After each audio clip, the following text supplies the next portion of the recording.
box squat. The box squat is another variation to the squat where you're going to have an implement where it's going to limit your range of motion that you're going to sit down on before you concentrically press out and get back to a starting position.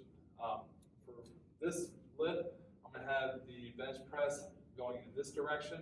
When I perform my squat, I'm perpendicular to me, so when I squat down, I can stand straight back out. I don't have to worry about the depth of the box.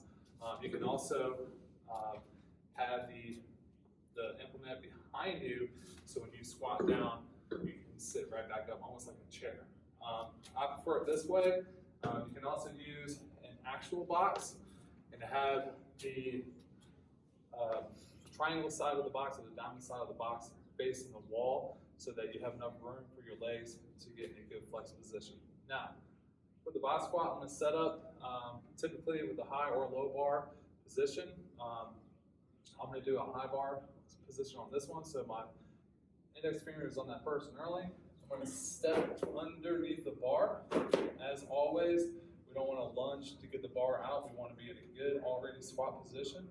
I'm going to create a lot of intra-abdominal force by breathing in through my tummy and holding that in. Then going to squeeze my glutes. Unrack the weight. Once I am over my box, I'm going to once again lower myself in a position where I make contact with the box. Then I'm going to concentrically press out in a same position.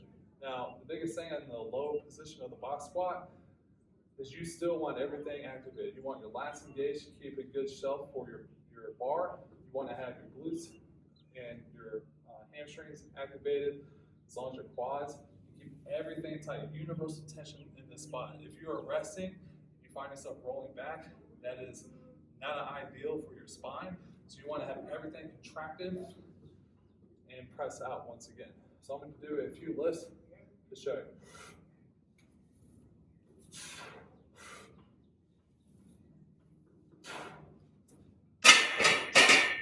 Once again, the box squat is a great variant to the squat.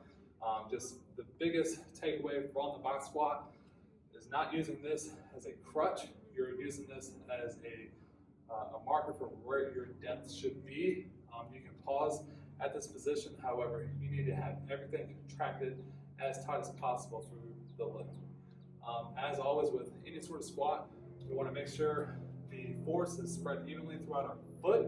We want to have our knees tracking appropriately over our toes. We have good external rotation of that femur to contract our glutes. So once again, that is the box squat.